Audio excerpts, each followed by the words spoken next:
Welcome to Sales Chatter, my friends, and welcome to Wednesday's episode, Data Day Wednesday. I got here. I don't know if Instagram's going to go live this morning, y'all. Oh, there we go. We are live on Instagram. So here is Data Day with. Oh, sorry, wrong way. I'm all confused this morning, everybody.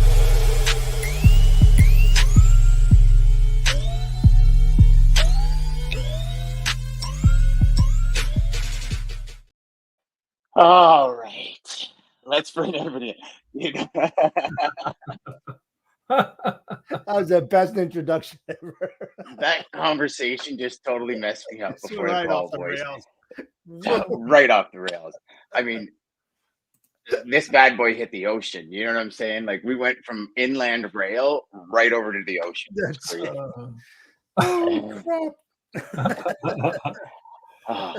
oh, Good morning. Good afternoon. Good morning, guys. How are you? Yeah, lots to talk about. Yeah.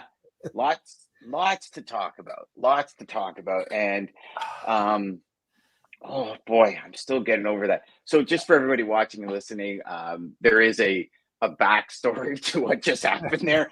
The first 1 minute of a total debacle of a show that we've been doing for years that all of a sudden seems like we just started to put play and said, let's figure out what to talk about. We were having a conversation in the back end that just turned into an all-out comedy show, and then realized what time it was and hit send and was still in the comedy mindset, giggling my arse off inside. So Dean and Jeff, thank you for that, brothers. I appreciate that. I needed that this morning. Likewise. Just so everybody knows, we were talking about the Suez Canal. We were talking about the pirates, and there's a video going around where there's this boat. Like, so if the pirate ship was this, if the military warship was the size of my office, the boat was about this big. And this boat of pirates is like, let's go. And there's these like 80 millimeter cannons that shoot 1,000 rounds a second aiming at them. Like, turn around or else. And they're like, no, we can make it. We can make it. And then they just got totally obliterated in the water. And I'm sorry, we're laughing at people dying, but I know. And the bodacious scent is even laughing, talking about being on the naughty list. You know what I'm saying? Oh man. But that was anyways, so funny. For all you pirates out there that are watching, just maybe turn around when you see the word. Just do a quick view and get the hell out of there. Yeah. Let me think. A little fishing boat with a 300 horsepower whatever they call them, engine on the back versus a aircraft carrier or destroyer, a U.S. military destroyer. Well, hey, if you're a betting man, the odds are. Yeah, really. All right, let's get into the real data here. Let's go. Yeah, all right. Sam Hunter, real people. Yes, sir. Yes, sir. Mr. Cook. Yep. So I know I watched your show yesterday with Jason Miller and Ken, and really interesting, brother. It was a great conversation. You guys looked like you were having a lot of fun, the four of you. You want to just fill us in and what we're looking at? I know we were going to do a 2023 recap, and then we're going to talk a little bit about an outlook for 2024, and we've got about 25 minutes to do it, and I'll shut up. Yes, I'll start with Jason's view of the world, which I highly respect his opinion and outlook, because he's, as I've said before, tenured and doesn't care who he offends. He calls it exactly as it is. There's the sort of analyst you want, someone not selling anything. And then we'll talk a little bit about what Chris Kapler sees, because I think that'll feed into what Jeff's seeing on the shipper side, or the shipper, buy side.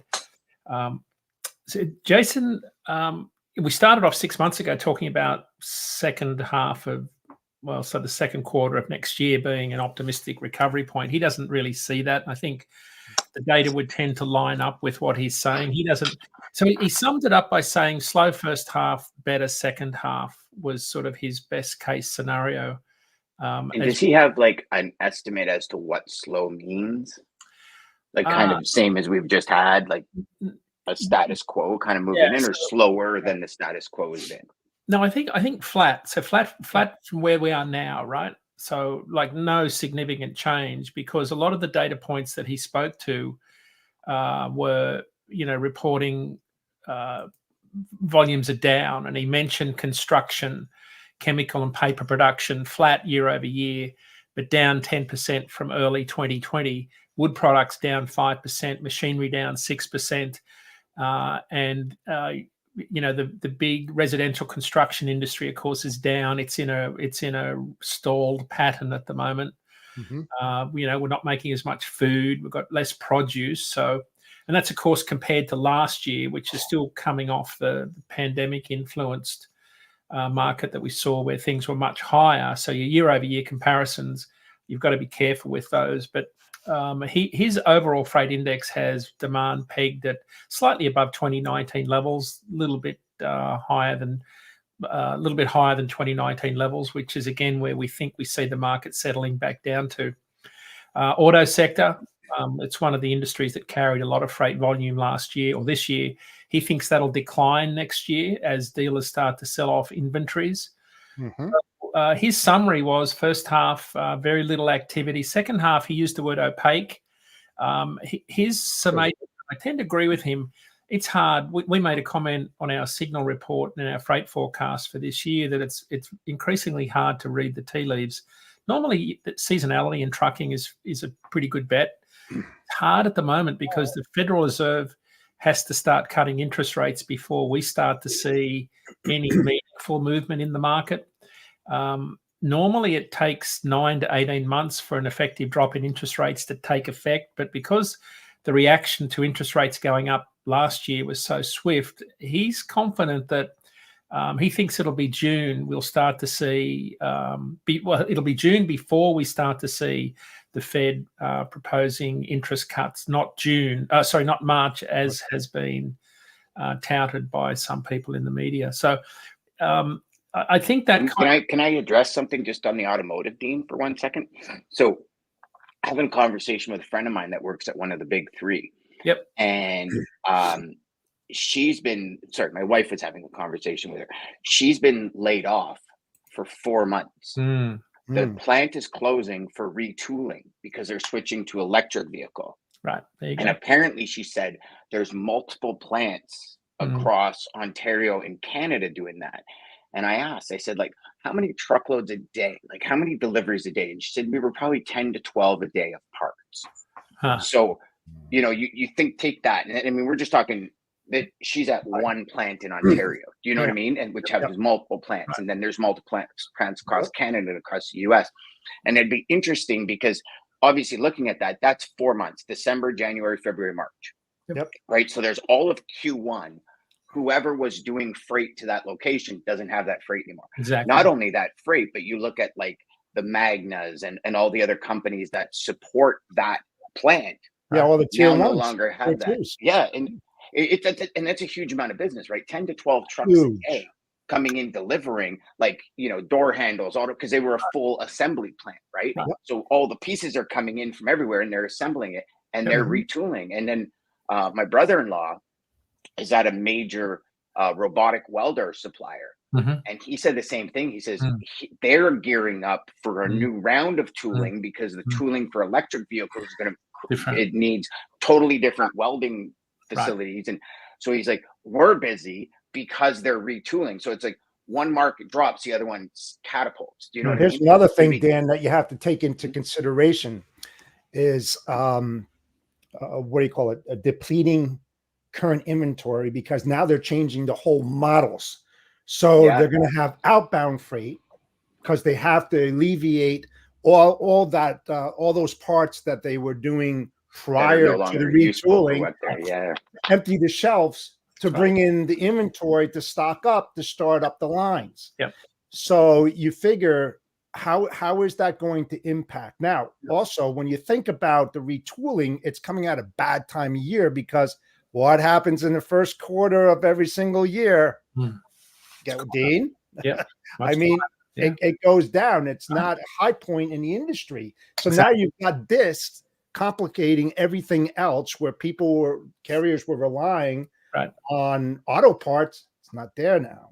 And then it extends to air cargo, ocean carriers, containers, All of that. imports, and intermodal, because carloads are a big Absolutely. intermodal business. So I think this is it's a really interesting point there. I'm glad you mentioned some of those anecdotes there, because that supports what Jason was talking about. He went on to talk about specific components on certain lanes, and I think that's something we're going to have to watch next year.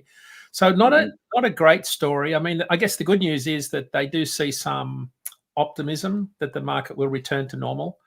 I mean, it has to, right? It has to turn at some point. I think the overall theme from the show yesterday was that Jason said that never in history has supply leaving the market turned the market around. It's always been a demand-driven event. Mm-hmm. And he's, as he's been saying all year, he doesn't see any major event on the horizon that will change the Demand. mechanics of hauling more freight. We need people to manufacture more, build more, dig more holes, all that sort of stuff. There's no aha moment. Yeah. So barring some sort of massive geopolitical risk and, the Houthi rebels start attacking infrastructure as opposed to ships, if they started attacking... Which isn't at all, I mean, if they're going to attack warships, why not infrastructure? It's probably easier. It doesn't shoot back. Then start to have a big impact on global oil supplies. So we're not without risk, but we've had some pretty big upsets in the market in the last little while in the Middle East, in particular. A lot of our oil comes from, and diesels continue to drop against, a lot of predictions, including mine. I thought there would have been a much higher risk premium added into diesel prices. Because we're producing so much oil here, diesel prices continue to fall. Mm. So, well, you know what? I am glad gas prices are falling, because it's coming into snowmobile season and they take premium fuel. Yes. So I am really excited about that, to be honest with you, considering oil. Just to give you guys an idea, so 4 liters of snowmobile 2-stroke oil. Okay. I used to get it pre-COVID for about $35. Like I do it in bulk, right? So I save my bottles and they go and fill them up in bulk. $35. Last year, before the season, I went and got 5 jugs filled up. It was $82 a jug for 2-stroke oil. Now, obviously, I didn't ride last year because I was sick, so I have all that oil this year. So I don't know what it is this year, but I'm telling you that catapult in, and I can only speak for, the oil I put in my sled. I don't, I know my oil changes have gone up. Mm-hmm. You know what I mean? Yeah. Like, so, so Sam Hunter says real people, and then there's Nerf. Good morning, ladies. Nerf, man. Have a confession, mate. I thought your forearm read Malkin. I apologize for not. He's a Steelers fan. Not Steelers. What is it? Penguins. Penguins fan, is it? Penguins, yeah.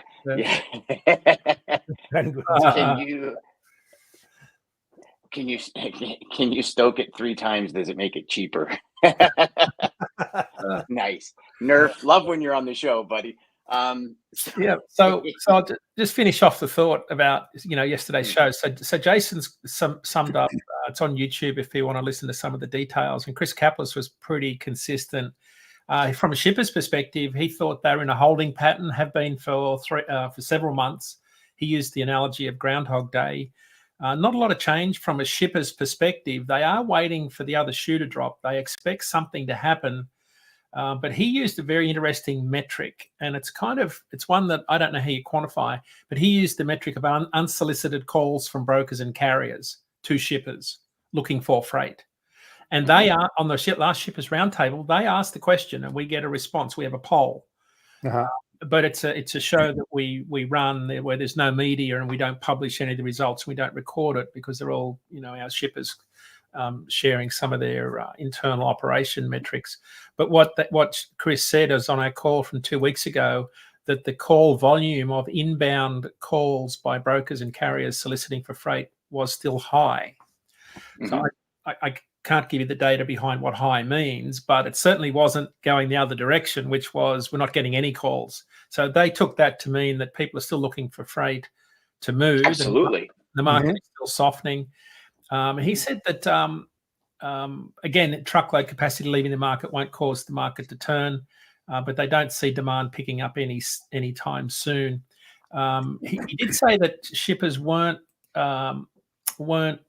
they were reluctant to do long-term bids. This is sort of a segue to Jeff's feedback on this. They weren't looking to do long-term bids because rates are still falling in the single-digit range. So why would you do a 12-month bid and lock in a rate that could be lower? So they're kind of, I'll use the analogy I've used before. It's like sitting on the fence. You get a rear end full of splinters, and what's happening is a lot of them are sitting on the fence. It's a good analogy. Yeah. It's a great analogy because it's happened to me before. I know. It's either who's sitting on the fence though. Is it the shipper? Yeah, and then when you slide off, it hurts. That's it. So you don't want to put yourself out there. Right. You don't want to put them out there, and you surely don't want to put yourself out there. Yeah. So that's why they're shrinking those RFPs. Just to be cautious, to be extremely cautious right now. Yeah. I used another term this week to describe the wind. I said it'd blow a dog off the chain, and someone said, "What? What do you mean blow a dog off?" Well, we had sheepdogs on our farm, and we put them on a chain on a run, a wire that goes for like 300 yards, and they can run up and down the dog run. Yeah. And I said, "Well, we've had dogs get blown off the chains on occasions on the farm because it was so windy." And they said, "You're nuts. That doesn't make any sense at all." It does. When a pit bull goes off a chain, you don't want to be around. That's pretty much the environment that we live in right now. Everybody out there is a pit bull, man. They want to just chew up everything they possibly can. And that's what's happening when those volumes are going up, man. They're just going nuts. They're off the chain. Well, you look at some of the brokerage companies, brokers are laying people off. They're carrier like Matheson or whatever it was, just you got carriers going out of business, you got brokers laying people off. It happens, right? It's one of these things. I've even heard a couple of stories now, believe it or not, about brokers screwing around with people's commissions. Oh, that's horrible. It's horrible. I had a call from a buddy of mine last night where he's like, "Hey, listen, can I get some help? I'm being," and it's a third call this week, and it's Wednesday, from people I know that said, "Hey, listen, can you direct me in the right way or give me some advice? I'm getting screwed on my commissions." I remember when I was at a company, we were doing a lot of warehouse business and things started to get tight. And the company just arbitrarily decided that we're changing the commission structure for warehouse and just put it into effect. And we're all sitting there going, "What? Are you kidding?" And it was knocking 6-7 G's a month off my commission statement. And it's a big hit. And I'm hearing it a lot more that companies are holding back. They're starting to say things like, "I'll pay you when I get paid." I had one call this week where I guess a student, as opposed to a colleague, more of a student, said, "I'm not sure what to do." They just put into effect that commissions are going to be paid based on who's paid us. Right. And he's like, "I'm expecting a commission check on X day in December, and now I'm getting a third of my check because they just hit it with us 2 days. So nobody had any time to start calling customers and say, pay your bills, pay." You know what I mean? But customers are starting to extend bills as well. So there's all these little trinkets sprinkled across the industry. So this is sort of the fallout at the bottom of this freight cycle that we're in, right? Where everyone's margins are getting compressed. But also on our show yesterday, we had an interesting discussion with a large carrier this week, and they are, so their one-way network is not as robust, but the growth in their business is dedicated contract freight for shippers. And we sort of asked the question why, and why would shippers do that? Well, it's to lock in capacity. It's to make sure they lock in service. And so so what that means is there's less freight in the spot market. If you look at FreightWave's outbound tender reject index today at 4.48%, kind of historically low for this time of the year. Normally it'd be triple that. And when it was closer to 3 maybe a week ago. So there is a little bit more rejection going on in the market. But if you're a large contract carrier accepting 96% of loads you're getting in the middle of December, 1 week to go until Christmas, that to me tells you that there's not a lot of freight falling through routing guides into the spot market for brokers to move. So there's that going on also on top of flat demand, maybe flat to decreasing demand. So that's why that feeds into, Dan, I think, why brokers are seeing much lower volumes this time around. Hmm. And it's like anything, right? When volumes drop, all of a sudden the calls pick up because Yeah. people got to fill the pipelines and they got Yeah. to fill their quota and they want us to keep making the money. Robert actually, hey, Robert, Mr. Peterson, how are you, Mr. buddy? Peterson. Robert asks a really good question, guys. He says, "What type of recourse would an agent have? They are usually tied up into a contract that says that what the company will pay. Isn't that a breach of contract?" So here's what I always say. Like, Rob, if you're, and I'm sure Dean and Jeff will agree with me, if your company's screwing you around, just change companies. Go to one that's going to treat you the way you deserve to be treated, right? Okay. For recourse, I've always said when it comes to recourse, is it worth throwing good money after bad? I mean, when we had our brokerage company, opened it in 2005, and when it collapsed in 2008 because of the economy, well, mainly my ego, but the economy as well. We had a client that owed us $120,000. Wow. And they're like, "Oh, you guys are dissolving. Okay, have a good day." And they just walked away from the debt. And I remember saying to my business partner, "Screw that. Let's sue the hell out of them. Like, they're a large US corporation." He goes, "Okay, Dan." He goes, "So do you really want to throw good money after bad? Like, these people have 15 lawyers on staff. We have to hire a lawyer." And so we elected to walk away from the 120 grand. And it burned me inside for a good year and a half. I know, which is crazy because it's a huge time to live with this, but it was like, but I've just realized over time that, do you really want to throw good after bad? And the strategy that I've always said is just go out and find somebody that's going to treat you right. And even if you have to start over, like I know a lot of people are terrified to start over, but I've always said, would you rather be where be at this place you are, continue to get throttled by the people that you're employed by, or would you just rather go out and start something new and just say, "Okay, I'm going to wash my hands of it, and now I'm going to start from fresh"? And I know a lot of people don't like that answer, but Dan, what are you going to do? You're going to start fighting with your employer?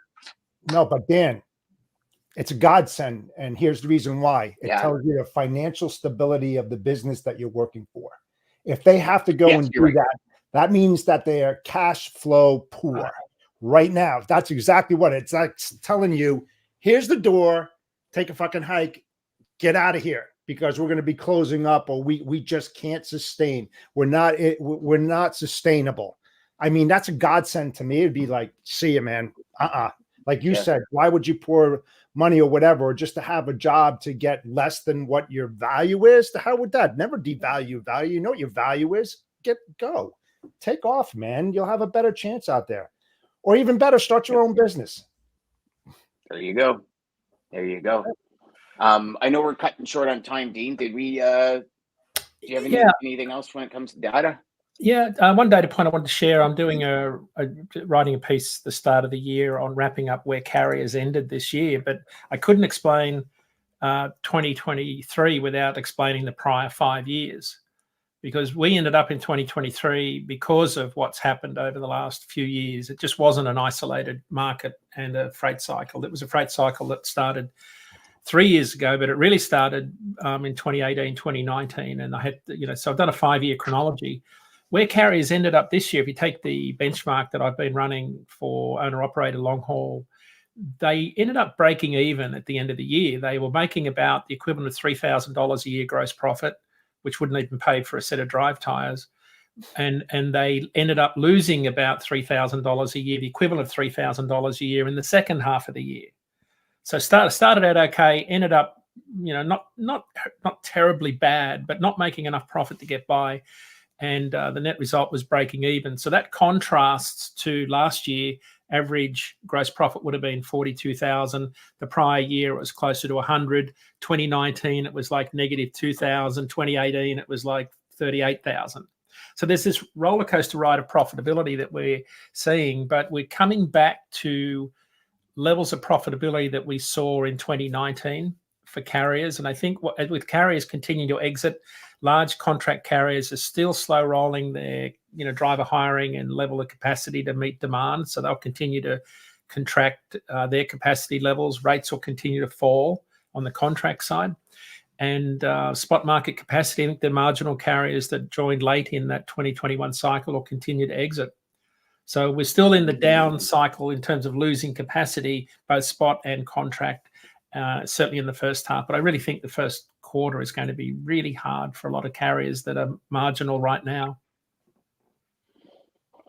Oh my Lord. Did you guys see this? What? Holy crap. Look we just spotted Santa in a Peterbilt. Santa drives the Peter.